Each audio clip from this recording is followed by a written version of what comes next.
አዲስ አበባ በረራ ናት። በረራም አዲስ አበባ። ፕሮፌሰር ሀብታሙ ተገኘ ዶክተር።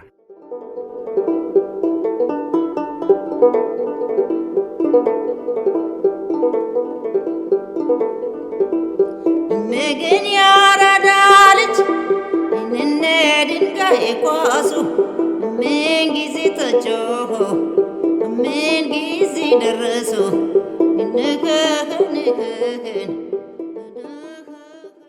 ታሪክ የራሱ የሆነ የሙያ ስነ ምግባር ያለው መሆኑን መቀበል ያስፈልጋል።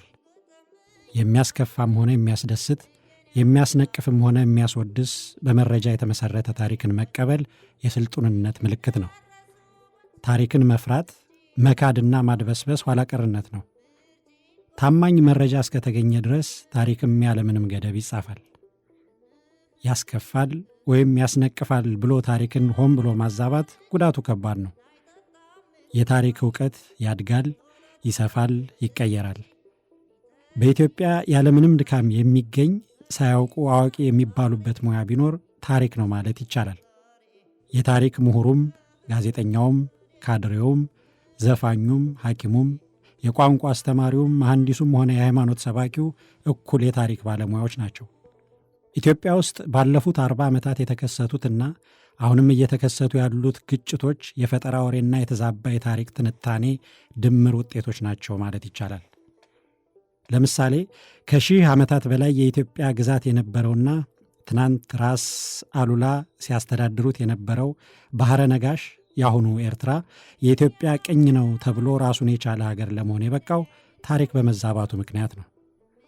ባጭሩ የኢትዮጵያ ዘርፈ ብዙ ችግር በአብዛኛው የታሪክ ክህደት ወይም ውሸት የፈጠረው ነው ቢባል ማጋነን አይሆንም። የዚሁ የታሪክ ክህደትና ፈጠራ ማሳያና ሌላኛው ሰለባ የአዲስ አበባ ታሪክ ጥንት ስም በረራ ነው። በረራም የኢትዮጵያ የነገሥታቱ ዋና መቀመጫ በመሆን ከአፄ ዳዊት ቀዳማዊ ከ1380 እስከ 1413 ጀምሮ እስከ አፄ ልብነ ድንግል ከ1508 እስከ 1540 ከ100 ዓመት በላይ አገልግላለች። በረራ ወረብ በሚባል አውራጃ ስር ትተዳደር እንደነበር የታሪክ መስረጃዎች ያስረዳሉ። ወረብ ታላላቅ አብያተ ክርስቲያናትና ቤተ መንግሥት የነበሩበት በጣም ሀብታም አውራጃ ነበር። በ16ኛው መቶ ክፍለ ዘመን ይኖሩ የነበሩ ብዙ የውጭ አገሮችን የጎበኙት አባ ዳንኤል የተባሉ ኢትዮጵያዊ መነኩሴ ወረብን በኢየሩሳሌም መስለው ጽፈዋል። በዚሁ ዘመን የግራኝ አህመድን ጦርነት የዘገበው ከሰራዊቱ ጋር በመሆን ወረብንና በረራን ያየው ሸሃብ አደዲን አህመድ ቢን አብድልቃድር ቢን ሳሌም ቢን ኡትማን ፉቱህ አልሐበሻ በተሰኘው መጽሐፉ ወረብን የሐበሾች ምድራዊት ገነት ይላታል። የበረራን ታሪክ የጻፍነው አንዱን መጤና እንግዳ፣ አንዱን ተወላጅና ነባር ለማድረግ አይደለም። ጽሑፉን ለማዘጋጀት ያስፈለገበት ምክንያት ስለ አዲስ አበባ የኋላ ታሪክ ያለውን የመረጃ ክፍተት በተወሰነ ደረጃ ለመድፈን ይጠቅማል ብለን ስላመንን እና ስለ ቦታው ታሪክ ኢትዮጵያውያን ትክክለኛ ግንዛቤ እንዲኖራቸው ለማድረግ ነው። የዚህ ጽሑፍ ይዘት ያልነበረን ወይንም ያልተነገረን አዲስ ታሪክ ለማስተዋወቅ አይደለም። ለዚህ ጽሑፍ የተጠቀምናቸው መረጃዎችም አብዛኛዎቹ ከዚህ በፊት ስለ በረራ ታሪክ በጻፉ ሰዎች የታወቁ ናቸው። ይህ ጽሑፍ 2 ዓላማዎች አሉት። አንደኛው የበረራን ወይም የአዲስ አበባን የኋላ ታሪክ በአጭሩም ቢሆን ለመዳሰስ ነው። ሁለተኛው ስለ በረራ በኢትዮጵያውያንና በውጭ አገር ጸሐፊዎች የተጻፉ የታሪክ ማስረጃዎችን ለአንባቢ ለማስተዋወቅ ነው። በተለይም የቦታው ተወላጆች ስለ በረራ በሰጡት ምስክርነት ላይ ተመስርተው የተጻፉትን የጽሑፍ መረጃዎች ለማቅረብ ይሞክራል። የበረራን ታሪክ ያጠኑ ምሁራን ከብዙ በጥቂቱ ኦጂኤስ ክራውፎርድ፣ ሪቻርድ ፓንክረስት እና ሃርትዊግ ብሪትሪጅ፣ ሳሙኤል ዎከር እና ማርኮ ቪጋኖ ይገኙበታል። በተጨማሪም ዕውቁ ጣሊያናዊ የካርታ ባለሙያ ፍራ ማውሮ በረራንና በአካባቢው ያሉትን ከተሞች፣ ወንዞች፣ ተራሮችና ገዳማት በ1450 ዓመተ ምህረት ባዘጋጀው የዓለም ካርታ የቦታውን ተወላጆች በመጠየቅ አስፍሯቸዋል። የፍራ ማውሮ የዓለም ካርታ በትክክለኛነቱ በዓለም የተደነቀ ነው። ካርታው አውሮፓውያን ኢትዮጵያን ጨምሮ ዓለምን ለማሰስ በዘመኑ ባደረጉት ጥረት ከፍተኛ ሚና ተጫውቷል። ፍራ ማውሮ ለሳይንስ ዕውቀት እድገት ላደረገው አስተዋጽኦ ዕውቅና ለመስጠት የጨረቃ የተወሰኑ አካላት በስሙ ተሰይመውለታል። የበረራ ታሪክ ከአጼ ዳዊት ማለትም ከ1380 እስከ 1413 እስከ አጼ ልብነ ድንግል ከ1508 እስከ 1540 ስለ በረራ የመጀመሪያው የታሪክ ማስረጃ በ1450 ዓመተ ምህረት የተሳለ የዓለም ካርታ ነው። በዚህ ዘመን የኢትዮጵያ ንጉሥ የነበሩት አጼ ዘርዓ ያዕቆብ ከ1434 እስከ 1468 ናቸው። ነገር ግን የበረራ ታሪክ ከዚህ ይጀምራል ማለት አይደለም። ከተማው ተመስርቶ አድጎ ለነገሥታቱ መቀመጫነት እስኪበቃ ድረስ ብዙ ዓመታት መፍጀቱ አይቀርም። የአፍ ቃል መረጃ እንደሚያስረዳው እንጦጦ ወይም በረራ በዋናነት የአጼ ዳዊት ከተማ እንደነበር ነው። ዳዊት የዘርዓ ያዕቆብ አባት ሲሆኑ የነገሱት ከ1380 ዓመተ ምህረት ጀምሮ እስከ 1413 ዓመተ ምህረት ነው። ስለዚህ በረራ ከፍራ ማውሮ የዓለም ካርታ ላይ ከመስፈሯ በፊት ቢያንስ የ50 ዓመት ዕድሜ ያስቆጥራለች ማለት ነው። ካርታው በያዘው መረጃ ብዛትና ጥልቀት በዘመኑ ተወዳዳሪ አልነበረውም። የፍራ ካርታ የመጀመሪያው ሳይንሳዊ ካርታ ነው። ሳይንሳዊ የሚያደርገው ካርታው መሬት ላይ ባለው እውነታ ተመስርቶ የተሳለና ከሃይማኖታዊ አስተሳሰብ ይልቅ ለነባራዊ መረጃ ቅድሚያ የሚሰጥ በመሆኑ ነው። በካርታው ሥራም ብዙ ባለሙያዎች ተሳትፈዋል። የኢትዮጵያውያን ካርታ የሚያሳየውን ክፍል እንደ ማስረጃነት ተጠቅመነዋል። መረጃውን የሰጡት ሰዎች በተለይ የአዋሽን ወንዝ፣ በረራን እና የዝቋላን ገዳም በደንብ የሚያውቁ መሆን አለባቸው። ካርታው በሚያስደንቅ ሁኔታ መሬት ላይ ያለውን እውነታ ያንጸባርቃል። በረራን በደንብ ያሳያል። የንጉሡ ዋና መቀመጫ እንደሆነም ይገለጻል። በበረራ አካባቢ የሚገኙ ከተሞችን፣ ወንዞችና አድባራትን ያሳያል። ከእነዚህም ውስጥ የአዋሽ ወንዝ፣ የዱከም ወንዝ፣ የዝቋላ ገዳምና የአምባ ነገሥት ተራራ ይገኛል። ፈጠጋር ከፍራ ማውሮ ከካርታው ላይ ተመልክቷል። የአዋሽ ወንዝ በመሃሉ ያልፋል። ኦሮሞዎች የአካባቢውን ስያሜዎች ቢቀያይሯቸውም ዝቋላ አሁንም በጥንት ስሙ ይጠራል። ገዳምነቱም እንደ ጸና ነው። አምባ ነገሥት የተባለው ተራራ መጠነኛ የስልም ለውጥ አድርጓል። አምባ ነገሥት የአሁኑ መናገሻ ነው። አሁንም በጫካ የተሸፈነ ቦታ ነው። ዕውቁ የታሪክ ባለሙያ ሪቻርድ ፓንክረስት ጫካውን ያስከበሩት አጼ ዘርዓ ያዕቆብ ናቸው ይላል። መቀመጫቸውን ሸዋ ያደረጉት ሰለሞናውያን የኢትዮጵያ ነገሥታት ቅባ መንግሥት የሚቀቡበት መናገሻ ከተማቸው ነበር። ካርታው ላይ ከሰፈሩት ስማቸው የተቀየሩ ወይም በውል ያልታወቁ ሁለት ቦታዎች አሉ። አንዱ በረራ ነው። ሌላኛው ሰደይ ወይም ሰይ ለማለት ይመስላል የተባለው ተራራ ነው። የሰደይን አቀማመጥ መጀመሪያ እኔ ከዚህ በፊት የበረራን ታሪክ የተከታተለው በአዲስ አበባና በአካባቢ ያሉትን ጥንታዊ የቤተ መንግሥትና የቤተ ክርስቲያናት ፍርስራሾች ተዘዋውሮ የጎበኘውና ጥናት ያጠናው ማርኮ ቪጋኖ ሰደይ ስለተባለው ተራራ ጥሩ ማብራሪያ ሰጥቷል። ሰደይ ከአምባ ነገሥት በስተ ምዕራብ፣ ከእንጦጦ አምባ ሰንሰለታማ ተራሮች በስተ ደቡብ፣ ከአዋሽ ወንዝ በስተ ሰሜን ምስራቅ፣ ከዝቋላ በስተ ምዕራብ ተቀምጧል። ፍራ ስለ ቦታው ወሳኝ የሆኑ ሁለት ተጨማሪ መረጃዎች ይሰጣል። አንደኛውና ዋናው ሰደይ የጳጳሱ ወይም የአቡኑ መንበር ወይም መቀመጫ ነው ይላል። ሁለተኛ ቦታው ታላላቅ አድባራት ያሉበት መሆኑን ያሳያል። ይህ ሰደይ የተባለው ተራራ ማን ሊሆን ይችላል? ሰደይ የተባለው አሁን ከአዲስ አበባ በስተምዕራብ የሚገኘው የወጨጫ ተራራ ነው። ምክንያቱም ከወጨጫ ሌላ በካርታው ላይ ከተመለከተው ተራራ ጋር የሚመሳሰል አይገኝም። ማርኮ ሰደይ ከወጨጫ ውጭ ሌላ ሊሆን አይችልም ብሎ አስተያየቱን ሰጥቷል። ሰደይ ወጨጫ ስለመሆኑ ሁለት ተጨማሪ መረጃዎች እናቀርባለን። አንደኛው ድርሳነ ዑራኤል ነው። ሁለተኛው የግራኝን ዘመቻ ታሪክ የጻፈው የየመናዊው የአረብ ፈቂህ መጽሐፍ ነው። ከድርሳነ ዑራኤል እንጀምር። በቅድሚያ እንደጠቀስነው ይህ መጽሐፍ የተጻፈው በአጼ ልብነ ድንግል ዘመን ነው። በጸሐፊው የንጉሡ ባለሟል ከቤተ መንግሥት የማይጠፉት ባለሥልጣን አቃቤ ሰዓት ዮሐንስ ናቸው። በመጽሐፉ መልአኩ የሠራቸው ታምራት ለታሪክ መረጃነት አይጠቅሙም። ከታምሩ ውጭ የሰፈረው አብዛኛው የመጽሐፉ ይዘት ግን ታማኝና ጠቃሚ ነው። ለምሳሌ ታላላቅ መነኮሳትና ነገሥታቱ የመሠረቷቸውን አድባራት፣ የሚገኙበት ቦታና የተመሠረቱበትን ዘመን ድርሳኑ ይዘረዝራል። ሁሉንም ባይሆን አብዛኛዎችን አድባራት በገለልተኛ ማስረጃ ማረጋገጥ ይቻላል። ከእነዚህ ውስጥ አንዱ ደብረ ሰይ ይባላል። ደብረ ሰይ የተባለው ቤተ ክርስቲያን ፍራማውሮ ካርታ ላይ ሰደይ ከተባለው ጋር ይመሳሰላል። አረብ ፈቂህ በረራ የሚገኘው የአጼ ልብነ ድንግል ቤተ መንግሥት በግራኝ ሰራዊት ከተዘረፈ በኋላ እንደተቃጠለ ጽፏል። ይህ የሆነው በ1530 ዓመተ ምህረት ነው። በዚሁ ዓመት ግራኝ ለ6 ቀናት በረራ ላይ ተቀምጦ ዘራፊዎችንና ቤተ ክርስቲያንን የሚያቃጥሉ በአቅራቢያው ባሉ ቦታዎች ያሰማራ ነበር።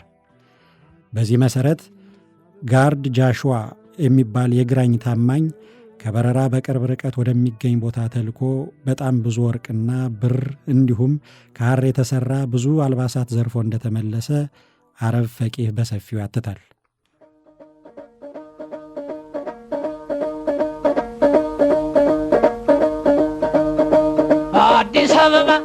አዲስ አበባ አጊጣ ተውባ በጣም ዘብና ታብባለች ገና። ተው ዲለም ምታ ጨፍር አዲስ አበባ አጊጣ። የተዘረፈውን ቤተ ክርስቲያን በጣም ታላቅ ሲል ገልጸዋል። ቤተ ክርስቲያኑን ያሰሩት ደግሞ አጼ ናኦድ ናቸው ይላል። የተቃጠለው ቤተ ክርስቲያን የሚገኘው የጳጳሳቱ መቀመጫ በሆነ ቦታ እንደሆነ አረብ ፈቂህ ጨምሮ ጽፏል። በመጨረሻም ቤተ ክርስቲያን ውስጥ አጽሙ በሳጥን በክብር የተቀመጠ የቀድሞ ጳጳስ አብሮ እንደነደደ በዝርዝር ተቀምጧል። አረብ ፈቂህ የቦታውን ስም ባይናገርም ተዘርፎ የተቃጠለው የአጼ ናኦድ ቤተ ክርስቲያን ድርሳነ ኡራኤሉ ላይ አጼው አሰሩት ከተባለው ቤተ ክርስቲያን ጋር ፍጹም ተመሳሳይ ነው። ስለዚህ ፍራማውሮ ከሳለው የዓለም ካርታ ላይ የተመለከተው ሰደይ የተባለው የጳጳሳቱ መቀመጫ ቦታ በረራ አቅራቢያ የግራኝ ወታደሮች ዘርፈው ያቃጠሉት የአጼ ናኦድ ቤተ ክርስቲያን እንዲሁም ድርሳነ ኡራኤል ላይ የተጠቀሰው አጼ ናኦድ ያሰሩት ደብረ ሰይ የተባለው የጳጳሳቱ መቀመጫ ቤተ ክርስቲያን ሁሉም ተመሳሳይ ናቸው። ከነዚህ ጠቃሚ መረጃዎች በመነሳት የጳጳሳቱ መቀመጫ ከመናገሻ በስተ ምዕራብ የሚገኘው አሁን ወጨጫ የሚባለው ተራራ ነው በማለት መደምደሚያ መስጠት ይቻላል። ይህም የበረራን ትክክለኛ ቦታ ለማወቅ ትልቁን ድርሻ ይይዛል። የፍራማውሮን ካርታ ጨምሮ ስለ በረራ ብዙ መረጃ ተገኝቷል። በረራ ከዱከም ወንዝ በስተ ምዕራብ፣ ከአዋሽ ወንዝ በስተ ሰሜን እና ከአምባ ነገሥት በስተ ምስራቅ እንደሚገኝ የፍራማውሮ ካርታ ያሳያል። አረብ ፈቂህ በረራን ከ10 ጊዜ በላይ በስም ጠቅሷታል። በተጨማሪም አሌክሳንድሮ ዞርዚ ስለ በረራ የሰበሰበው መረጃ በጣም ጠቃሚ ነው። ዞርዚ በጣሊያኗ ከተማ በቪኒስ ይኖር የነበረ የታሪክ ተመራማሪና የካርታ ሥራ ባለሙያ ነው። መረጃውን የሰበሰበው ከ1470 እስከ 1523 ባሉት 55 ዓመታት ሲሆን የመረጃ ምንጮች ደግሞ ኢትዮጵያን ጎብኝቶ የተመለሰ በስም ያልተጠቀሰ ቬኒሳዊ ፍራንቺስኮ ሱሪኦን ከሚባል ጣሊያናዊ ተጓዥ እንዲሁም ጣሊያን በስደት ይኖሩ ከነበሩት ዞርጊ፣ ሩፋኤል፣ ቶማስና እንጦኒዮስ ከሚባሉ የኢትዮጵያ መነኮሳት ነው። ዞርዚ ስለ በረራ የሰበሰባቸውን መረጃዎች እንግሊዛዊው የታሪክ ተመራማሪና የቅርስ ጥበቃና እንክብካቤ ባለሙያ ክራውፎርድ የኢትዮጵያ የጉዞ ማስታወሻዎች በሚል ርዕስ ተርጉሞ አሳትሟቸዋል። ክራውፎርድ የበረራን ታሪክና መገኛ ለመጀመሪያ ጊዜ የጻፈ ፈርቀዳጅ ተመራማሪ ነው። የጣሊያኖችም የኢትዮጵያ መነኮሳትም በረራ የኢትዮጵያ መዲና እንደሆነ ይናገራሉ። የኢትዮጵያ መነኮሳት ወደ ጣሊያን የተሰደዱበት ምክንያት የኦቶማን ቱርክ ወታደሮች በ1517 ዓ ም ኢየሩሳሌምን በኃይል በያዙበት ወቅት የኢትዮጵያ ገዳማት ስለተደመሰሱ ነው። በአውሮፓ የመነኮሰ ቆብ የደፋ ወንድም በመባል የተለመደ ስለነበር ዞርዚ ወንድም እያለ ይጠራቸዋል። አባ ዞርጊ፣ አባ ሩፋኤል፣ አባ ቶማስ እና አባ እንጦኒዮስ ለምናኔ ወደ ኢየሩሳሌም ሲሄዱ በረራን አቋርጠው ነው የሄዱት ይባላል። የብዙዎቹ የትውልድ አገራቸው የያኔው ደቡብ ኢትዮጵያ ነበር። አባ አንጦኒዎስ የአሮጌው ዳሞት ተወላጅ ሲሆኑ ቶማስ ደግሞ ተወልደው ያደጉት በረራ ነው። ዞርጊ የወጅ አውራጃ ተወላጅ ናቸው። ወጅ በዝዋይ ሐይቅ ዙሪያ ያለ ታላቅ የኢትዮጵያ አውራጃ ነበር። አባ ዞርጊ በረራ ወረብ ከሚባለው አውራጃ እንደሚገኝና የንጉሱም የጳጳሱም መቀመጫ እንደነበረ ያረጋግጣሉ። ዞርጊ ከበረራ ተነስተው በደብረ ብርሃን አድርገው ነው ወደ ኢየሩሳሌም ሄዱት።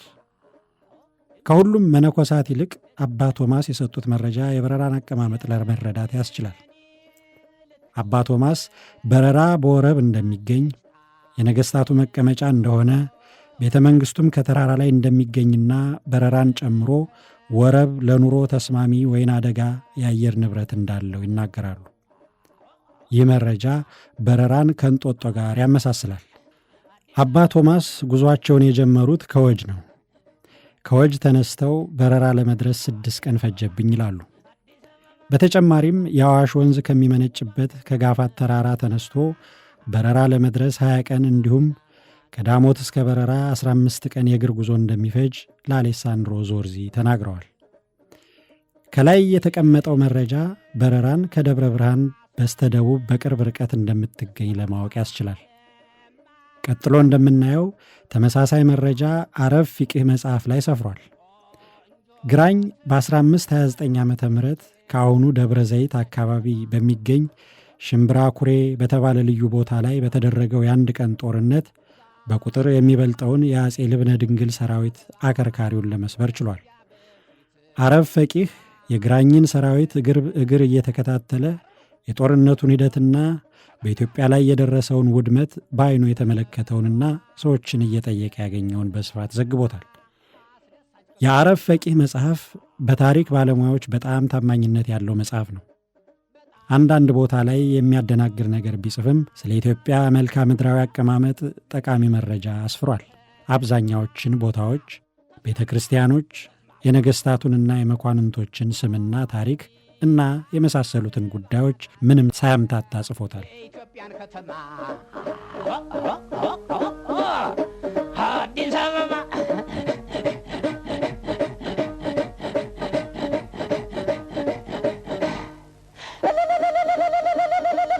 አዲስ አበባ አዲስ አበባ አጌጣ ተውባ በጣም ዘብና ታብባለች። ስለ በረራ ብዙ የሚለው አለው። ከሽምብራ ኩሬ ጦርነት ከ1 ዓመት በኋላ የግራኝ አውዳሚ ዘመቻ ያነጣጠረው በወረብ አውራጃ ነበር። ወረብ ሰፊ ለምና በጣም ሀብታም አውራጃ ነበር። አረብ ፈቂህ የሀበሾች ምድራዊት ገነት ይለዋል። ከግራኝ ሰራዊት ጋር በረራ ከደረሰ በኋላ ያየውን ጽፏል። በንጉሡ ስር የሚተዳደሩ የእጅ ባለሙያዎች በረራ ከተማ እንደሚኖሩ ጽፏል። እነዚህ የእጅ ባለሙያዎች ለንጉሡና ለቤተ መንግሥት ሠራተኞች ልብስ የሚሰፉ፣ ለንጉሡ ፈረሰኛ ወታደሮች ፈረሶችን ከጦር የሚከላከል የብረት ጥሩር የሚሰሩ እንደነበሩ ይናገራል። ግራኝ በረራን ሲይዝ ባለሙያዎች ከአጼ ልብነ ድንግል ጋር በፈጠጋ አውራጃ አብረው እንደነበሩ፣ ንጉሡ ሸሽተው ወደ ወጂ ሲሄዱ ባለሙያዎች ወደ በረራ እንደተመለሱና ለሙስሊሞች አቀባበል እንዳደረጉላቸው አረብ ፈቂህ ጨምሮ ጽፏል። ግራኝ በረራ ተቀምጦ ሳለ ደብረ ሊባኖስ ከበረራ ምን ያህል ርቀት እንዳለው ጠይቆ ነበር። አረብ ፈቂህ ከበረራ ደብረ ሊባኖስ የ6 ቀን የእግር ጉዞ እንደሆነ የበረራ ሰዎች ለግራኝ እንደነገሩት ያትታል።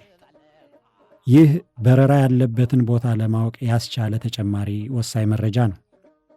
በአረብ ፈቂህ መረጃ መሠረት ከአዲስ አበባ እስከ ደብረ ሊባኖስ ያለው ርቀት የ6 ቀን የእግር ጉዞ እንደሆነ ስለ በረራ ጥናት ያደረገ አንድ የውጭ አገር ተመራማሪ ራሱ በእግሩ ተጉዞ አረጋግጧል። ከላይ የተዘረዘሩትን መረጃዎች መሠረት በማድረግ የታሪክ ተመራማሪዎች ስለ በረራ ትክክለኛ ቦታ የተለያየ መላምት ሰጥተዋል።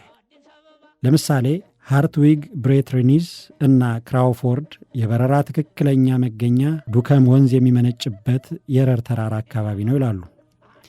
በመረጃነት የተጠቀሙት ደግሞ አረብ ፈቂህንና የረር ውስጥ ልዩ ስሙ እንስላል የተባለ ቦታ የተገኘ የግንብ ፍርስራሽ ነው። ሆኖም ድምዳሜያቸው ከሌሎች መረጃዎች ጋር የሚያጋጭ ስለሆነ ተቀባይነት አይኖረውም። ለምሳሌ ከፍራማውሮ ካርታ ጋር አይገጣጠምም። በረራ የረር ነበር ከተባለ ከዝቋላ ገዳም ጋር በጣም ይቀራረባል። ይህ ማለት ደግሞ በረራ እንደ ዝቋላ ገዳም በፈጠጋር አውራጃ ውስጥ ነበር ማለት ነው። ከላይ እንዳየነው አረብ ፈቂም ሆነ የኢትዮጵያ መነኮሳት በረራ በወረብ አውራጃ እንዳለ መስክረዋል። ማርኮ ቪጋኖና ብሩስ ስትራካን በበኩላቸው በረራ የሚገኘው በሰሜን አዲስ አበባ በተለይም እንጦጦ ራጉኤል አካባቢ እንደሆነ አረጋግጠዋል። ባጭሩ የበረራ መገኛ የአሁኑ አዲስ አበባ ነው ወደሚል ድምዳሜ ደርሰዋል። ብሩስ ከደብረ ሊባኖስ ጀምሮ አዲስ አበባ ድረስ በእግሩ ተጉዞ ሰሜን አዲስ አበባ ለመድረስ 6 ቀን እንደፈጀበትና የአረብ ፈቂ መረጃ ትክክል እንደሆነ አረጋግጧል። በረራ የአሁኑ አዲስ አበባ ነው ለማለት ያስቻለው ይህ ነው። ማርኮ ቪጋኖ በሳተላይት ምስል ወይም ሳተላይት ኢሜጂንግ በመታገዝ የፍራማውሮን ካርታ በአዲስ መልክና በጥልቀት አጥንቶታል። በተጨማሪም በአዲስ አበባ ዙሪያ የተገኙትን የቤተ መንግሥትና የቤተ ክርስቲያን ፍርስራሾችን ተዘዋውሮ ጥናት አድርጓል። በመረጃነትም ተጠቅሟል። ሁሉም መረጃዎች የሚጠቁሙት ይላል ማርኮ ቪጋኖ፣ የጥንቱ በረራ የአሁኑ አዲስ አበባ እንደሆነ ነው። ማርኮ እንደሚለው ከሆነ ፍራማውሮ ካርታ ላይ የዱከም ወንዝ ተብሎ የተጠቀሰው በስህተት የአቃቂን ወንዝ ነው። ሃርትዊግ ብሬተርኒዝም በበኩሉ ካርታው ላይ የተመለከተው ወንዝ የአቃቂ ወንዝ መሆን አለበት ይላል። ለዚህም ድምዳሜ እንደ ምክንያት የቀረበው በካርታው ላይ የተመለከተው ወንዝ የፍሰት አቅጣጫ ከአቃቂ ወንዝ ጋር ፍጹም አንድ መሆኑ ነው። የአቃቂ ወንዝ ከሰሜን ምዕራብ አዲስ አበባ ከጎጃም በር አካባቢ ካለው ከእንጦጦ ተራራ ተነስቶ ወደ ደቡብ አቅጣጫ ይፈሳል። ፍራማውሮ ካርታ ላይ የተመለከተው ወንዝ ከበረራ በቅርብ ርቀት ጀምሮ ወደ ደቡብ ምዕራብ አቅጣጫ ይፈሳል። የዱከም ወንዝ የፍሰት አቅጣጫ ግን ካርታው ላይ ካለው ዱከም ከተባለው ወንዝ ጋር ፍጹም ተጻራሪ ነው። ይህ ደግሞ የበረራን መገኛ ከጎጃም በር በስተ ምስራቅ እንጦጦ ራጉኤል አካባቢ ያደርገዋል። እንጦጦ ራጉኤል አካባቢ የተገኘው ባለ 12 ማማ ታላቅ የመከላከያ ግንብ እንዲሁም በአዲስ አበባ ዙሪያ የተገኙት የቤተ ክርስቲያን ፍርስራሾች ስትራቴጂያዊ ከፍታ መሬቶች ላይ የተሰሩ የመመልከቻ ማማ ያሏቸው የመከላከያ ግንቦች ወይም ምሽጎች በረራ በእርግጠኝነት የአሁኗ አዲስ አበባ ናት የሚለውን መደምደሚያ ያጠናክራል። ምን ጊዜ ደረሱ ንክህን